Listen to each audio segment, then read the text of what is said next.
Welcome friends to our new video. इस video में हम लोग क्या पढ़ेंगे? इस वीडियो में हम लोग डाइपोल यूनिफॉर्म इलेक्ट्रिक फील्ड में डाइपोल को पुट करेंगे और हम लोग उसमें टॉर्क निकालेंगे, ठीक है। और क्या कैसे कौन कौन से फिनोमेना हो सकते हैं, स्टेबल इक्विलिब्रियम, अनस्टेबल इक्विलिब्रियम, वो सीखेंगे। फिर इस वीडियो में हम लोग इलेक्ट्रिक फील्ड लाइंस के बारे में सीखेंगे, ठीक है। और डिफरेंट इसके प्रॉपर्टी सीखेंगे इलेक्ट्रिक फील्ड लाइंस की, ठीक है। तो चलिए शुरू करते हैं। तो देखिए, सबसे पहले हेडिंग लगाइए। क्या हेडिंग है? तो एक मिनट रुक जाइए, आई थिंक। चलिए, सबसे पहले हेडिंग लगाइए, dipole in a uniform electric field, ठीक है। आजकल ऐसा क्वेश्चन बहुत पूछा हुआ है कि डाइपोल इलेक्ट्रिक फील्ड में पुट करेंगे तो क्या होगा। तो लिख लेंगे heading, dipole in a uniform electric field. Dipole in a uniform electric field, ठीक है।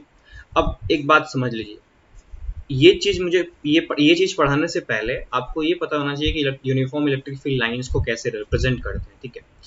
तो ये मैं अभी बताऊंगा, आपको पता भी चल जाएगा। बस आप ये समझ जाइए कि अगर मेरे पास पैरेलल लाइंस दी हुई है, ठीक है, ऐसे पैरेलल लाइंस दी हुई हैं, ठीक है। तो पैरेलल लाइंस जो हैं वो रिप्रेजेंट करती हैं किसको? यूनिफॉर्म इलेक्ट्रिक फील्ड, ठीक है। तो याद रखिएगा, parallel lines represent what? Uniform electric field. मैं बताऊंगा अभी आपको आगे भी। तो लिख लेंगे parallel lines represent uniform electric field, ठीक है। अब पैरेलल लाइंस होना चाहिए तो दोनों के बीच का, जो लाइंस के बीच का सेपरेशन होना चाहिए, हमेशा सेम होना चाहिए। जैसे यहाँ देखिए, यहाँ से यहाँ जितनी दूरी है, वहां से यहाँ जितनी दूरी होनी चाहिए, ठीक है। तभी ये क्या होगा? यूनिफॉर्म इलेक्ट्रिक फील्ड शो करेगा, ठीक है। तो यहाँ पे देखिए, अब हम लोग क्या करते हैं, इसमें एक डाइपोल पुट करते हैं। तो डाइपोल क्या होगा, थोड़ा देखिए यहाँ से। तो डाइपोल पुट करेंगे तो क्या होगा हमारे पास? सपोज करिए डाइपोल है, यहाँ पे इसका नेगेटिव है और इसका ये पॉजिटिव है, ठीक है। तो ये हो गया नेगेटिव क्यू और ये हो गया पॉजिटिव क्यू, ठीक है। और अगर मैं देखूँ, अगर मुझे पता करना हो कि ये जो इलेक्ट्रिक फील्ड है वो कहाँ से कहाँ शुरू हुआ है, तो सपोज करिए यहाँ पे पैरेलल प्लेट्स है, ठीक है। और इन प्लेट्स पे पहला प्लेट जो है, इस पे पॉजिटिव चार्ज है और दूसरा प्लेट जो है वो क्या है? Negatively charge. और हमको पता है कि इलेक्ट्रिक फील्ड लाइंस कहाँ से कहाँ मूव करती हैं? पॉजिटिव से नेगेटिव मूव करती हैं, ठीक है। नहीं पता है तो कोई बात नहीं, आगे अभी पढ़ेंगे हम इसके बारे में, ठीक है। अब आपको चिंता करने की जरूरत नहीं है, ठीक है। चलिए, तो याद रखिएगा, पॉजिटिव से नेगेटिव मूव करती हैं, अभी मैं बताऊंगा इसके बारे में भी। तो अभी हम लोग पूरा कंसिडर करते हैं कि एक्चुअली हो क्या रहा है। तो एक्चुअली हो क्या रहा है कि यहाँ पे हम लोग कंसिडर करते हैं, क्या कंसिडर करना भाई? तो कंसिडर अ डाइपोल। डाइपोल, हम लोग एक डाइपोल कंसिडर करते हैं जिसमें क्या है? माइनस और प्लस क्यू चार्ज है, ठीक है। An small separation, an small separation. वो जो स्मॉल सेपरेशन है वो कितना लेते हैं हम लोग? 2 लेते हैं, ठीक है, 2। ओके। अब हम लोग क्या करना है, हम लोग को अब चेक करना कि जो जब ये डाइपोल यूनिफॉर्म इलेक्ट्रिक फील्ड में रखा हुआ है तो ये कैसा बिहेव करेगा, ठीक है।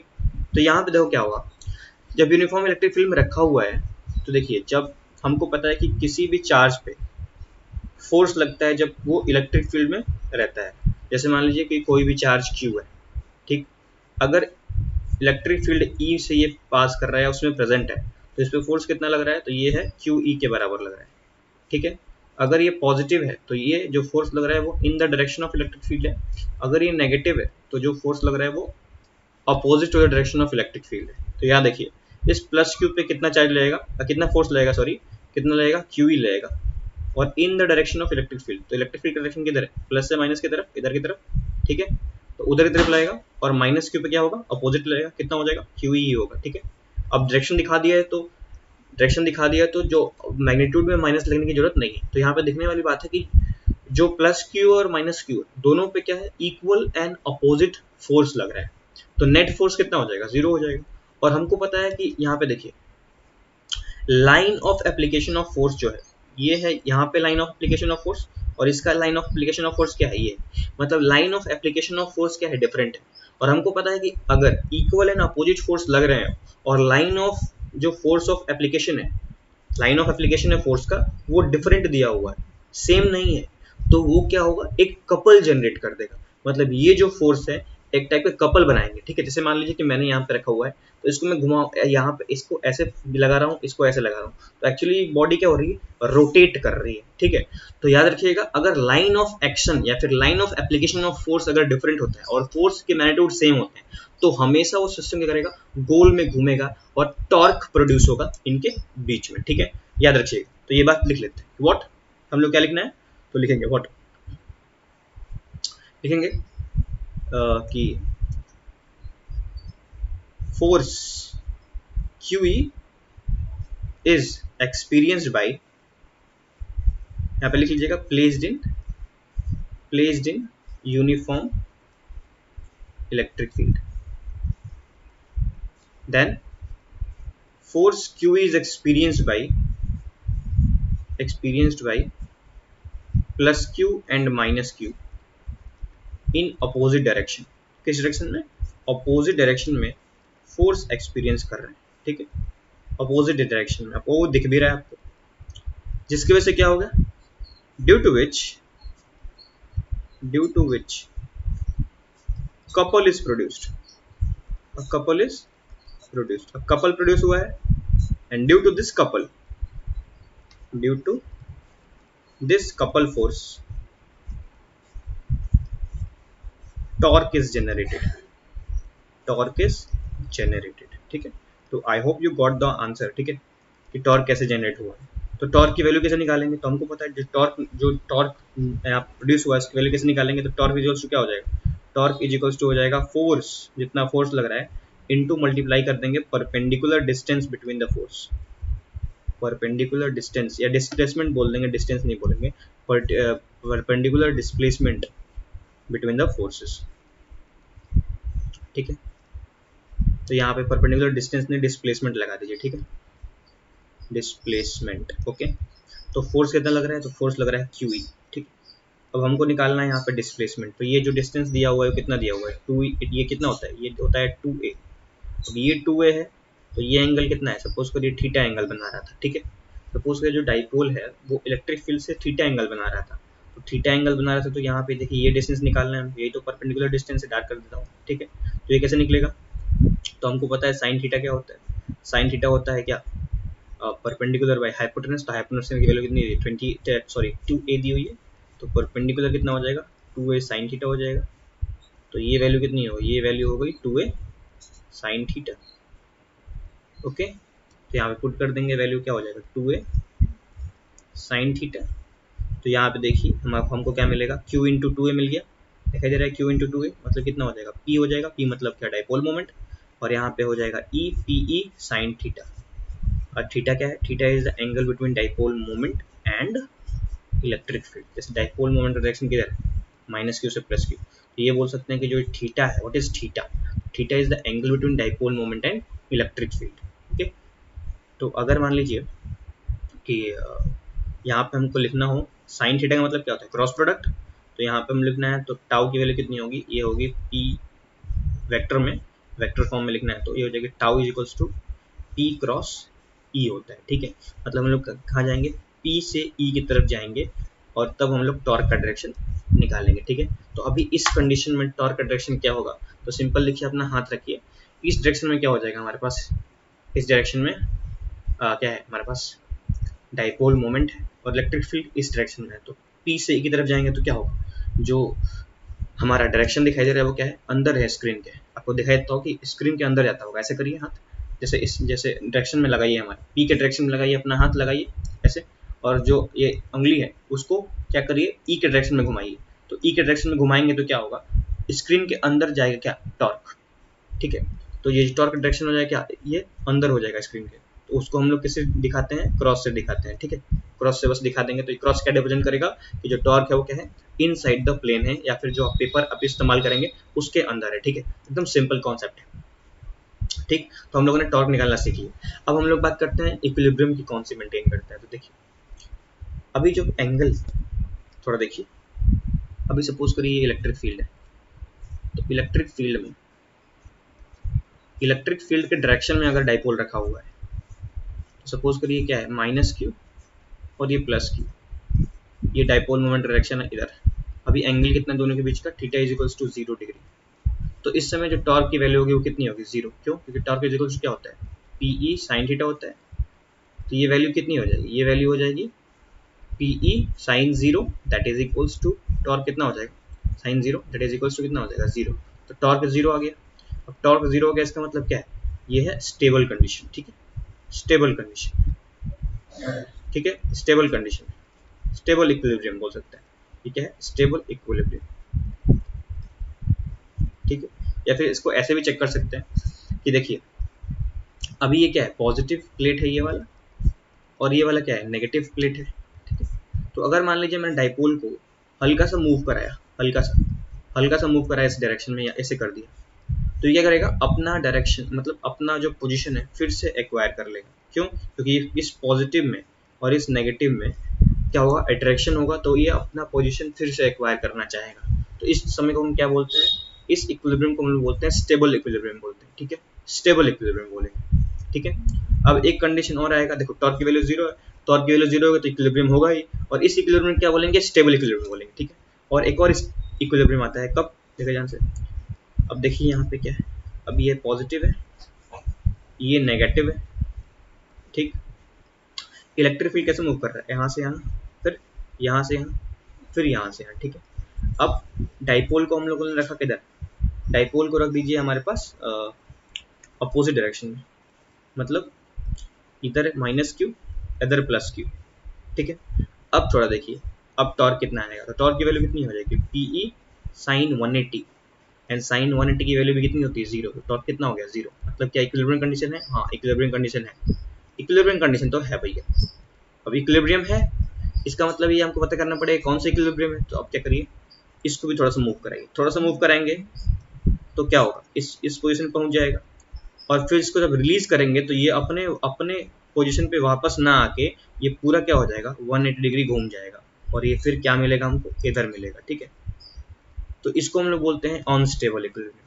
जो अपने जब मतलब हल्का सा भी चेंज लाए हम, तो वो अपना पोजीशन एक्वायर ना करे, किसी दूसरे पोजीशन पे चला जाए, उसको क्या बोलते हैं, अनस्टेबल इक्विलिब्रियम। ठीक है, तो यहाँ भी देखिए क्या हुआ है कि ये अनस्टेबल इक्विलिब्रियम में, स्टेबल इक्विलिब्रियम में नहीं है। ठीक है, तो याद रखिएगा। ठीक है, तो आपको पता चल गया होगा कि टॉर्क दो समय 0 हो रहा है, एक समय क्या है, स्टेबल इक्विलिब्रियम है, एक समय क्या है, अनस्टेबल इक्विलिब्रियम है।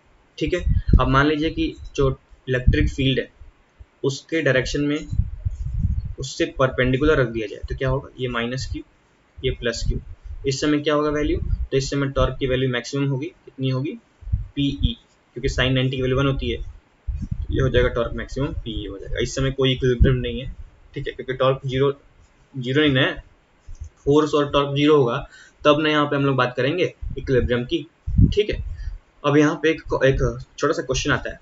क्वेश्चन ये कि बताइए कि यहाँ पे अगर मान लीजिए 270 डिग्री पे हो तो कितना हो जाएगा, तो उस समय वैल्यू मिनिमम आएगी। ठीक है, जैसे मान लीजिए कि ये इलेक्ट्रिक फील्ड ऐसे है, और जो डाइपोल रखा हुआ है वो ऐसे रखा हुआ है माइनस क्यू से प्लस क्यू की तरफ, तो एंगल इस समय कितना है, इस समय एंगल जो है वो है 270 डिग्री। टॉर्क इस समय मिनिमम आता है, और वैल्यू कितनी होती है, माइनस पी। ठीक है, याद रखिएगा ये। अब एक क्वेश्चन आता है कि सपोज करिए कि ये यूनिफॉर्म इलेक्ट्रिक फील्ड में रखा हुआ था, तो यूनिफॉर्म इलेक्ट्रिक फील्ड में नेट फोर्स कितना था, 0 था। तो याद रखिएगा, in uniform electric field, in uniform electric field net force जो था ऑन डाइपोल वो कितना था, 0 था।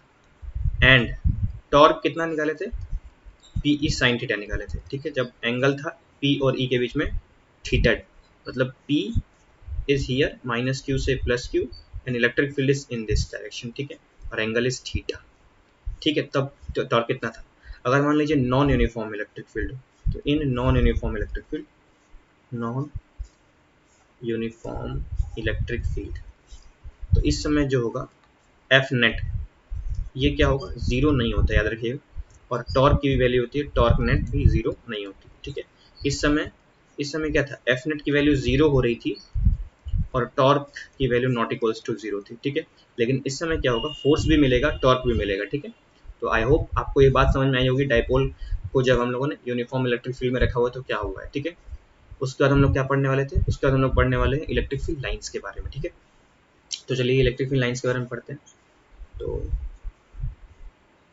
देखिए इलेक्ट्रिक फील्ड लाइंस क्या होते हैं, तो हेडिंग लगाइएगा इलेक्ट्रिक फील्ड लाइंस, ठीक है। इसको हम लोग एक और नाम देते हैं, इसको बोलते हैं हम लोग electric line of forces, electric line of forces भी बोलते हैं, ठीक है। तो इसका मतलब क्या है, ये होता क्या है, ये कैसे लाइंस हैं, ये हमको पता करना है। देखिए इलेक्ट्रिक फील्ड लाइंस जो होते हैं वो इमेजनरी लाइंस होते हैं, तो लिख लीजिए electric field lines are imaginary lines, ठीक है। ये कैसे लाइंस है, इमेजनरी लाइंस है, ठीक है। अब इमेजनरी लाइंस है तो क्या होगा भाई, क्या रिप्रेजेंट करेंगे ये, एट विच, जिसके ऊपर हम लोग क्या करें, if we draw a tangent, अगर हम लोग कोई टेंजेंट ड्रॉ करेंगे, वी ड्रॉ एनी टेंजेंट, ठीक है, at any point, at any point it will give the direction of, give the direction of electric field, ठीक है। तो बस हमको ये समझना है कि इलेक्ट्रिक फील्ड लाइंस होती क्या है।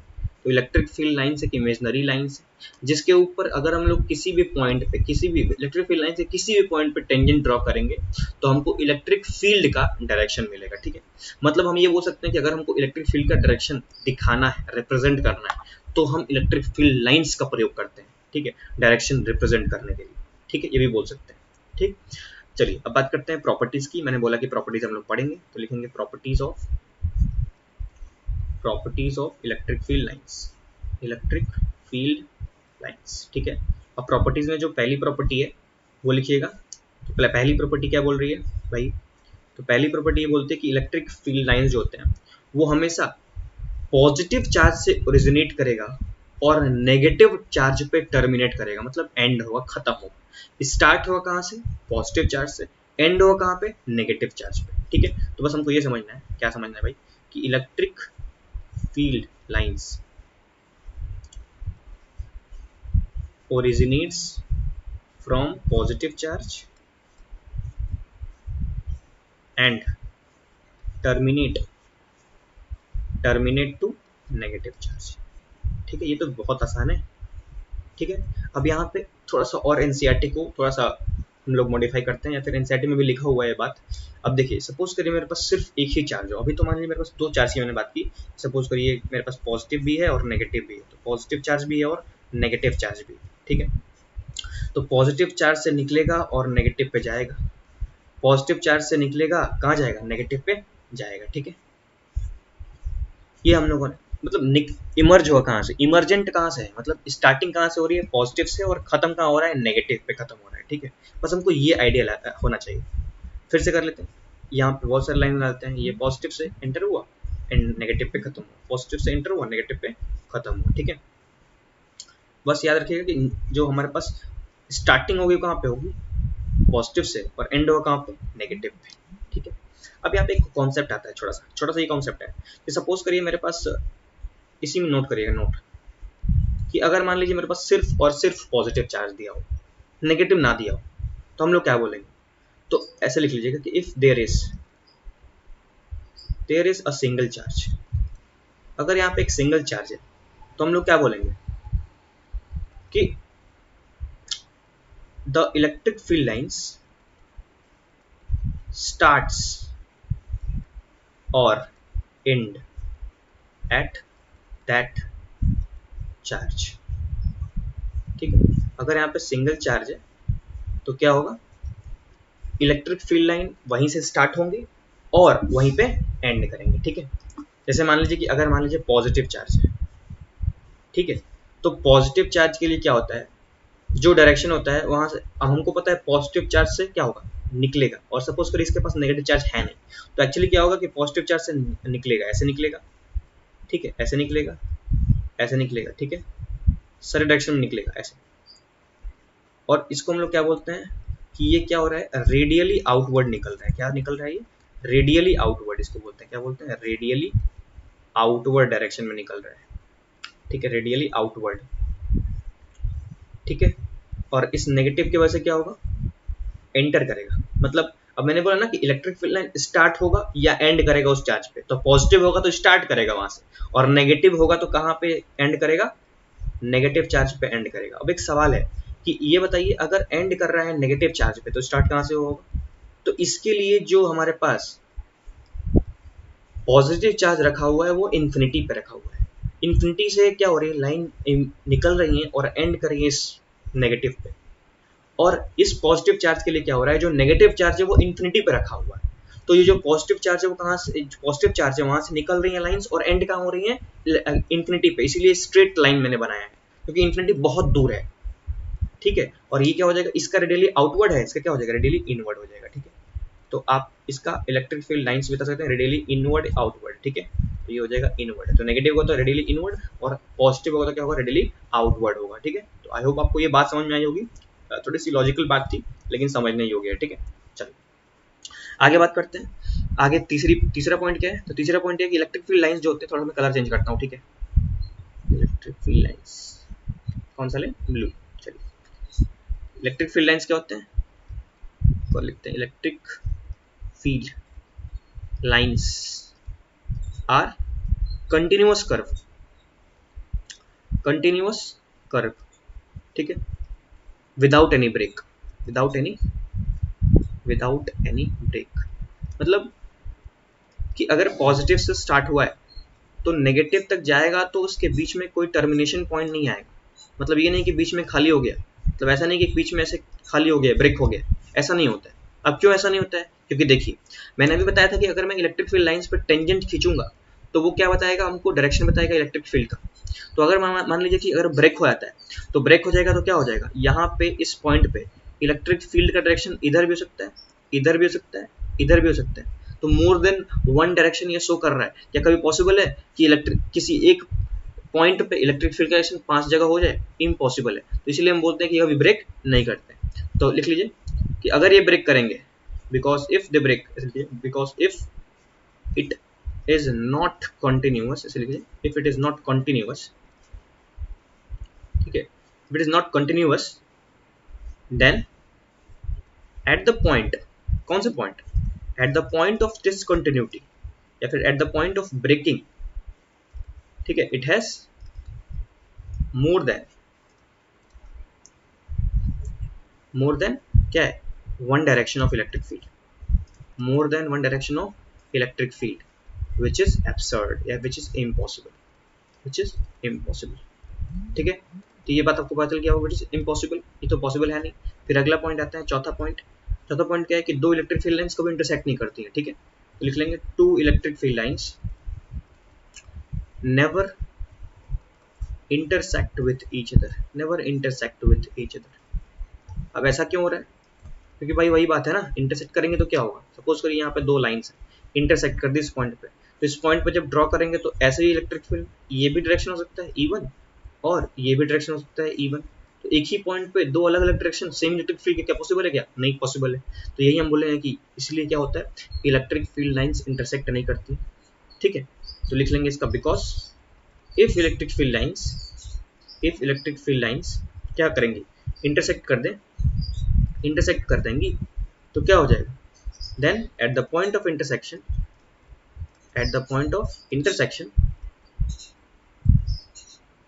there will be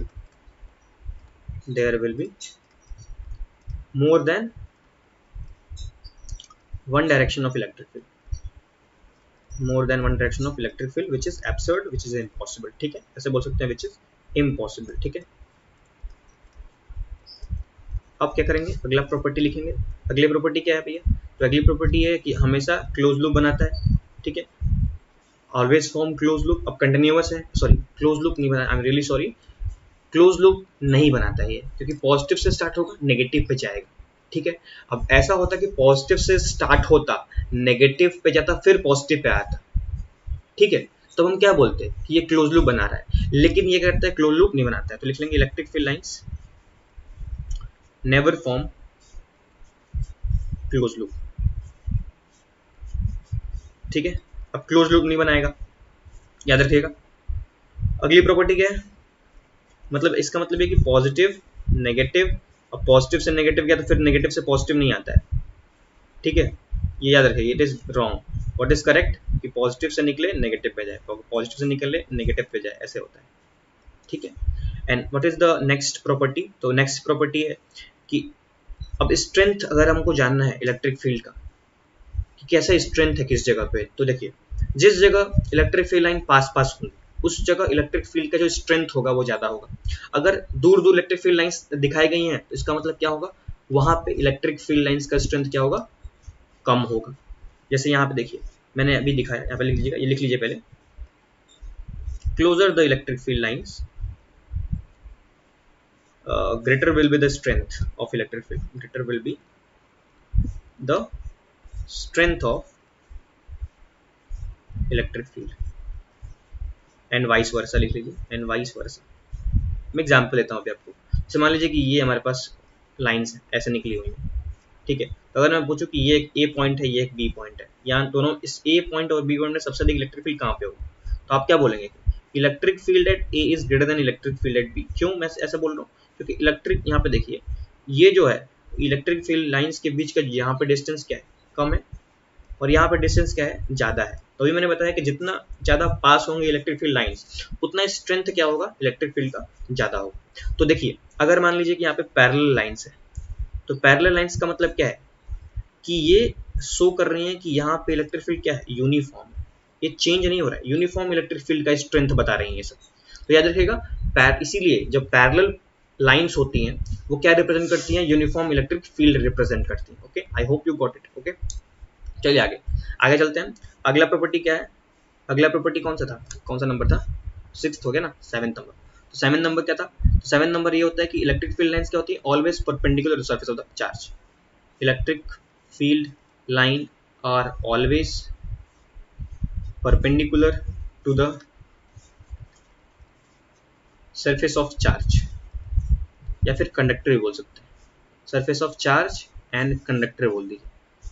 ठीक है, मतलब कंडक्टर के और चार्ज के सरफेस से हमेशा क्या होगा, परपेंडिकुलर होगा। आप सिंपल देखिए ना, मैंने जब पॉजिटिव क्यू का बनाया था तो इसके लिए इलेक्ट्रिक फील्ड लाइन कैसे निकाली थी, परपेंडिकुलर निकाली थी एकदम।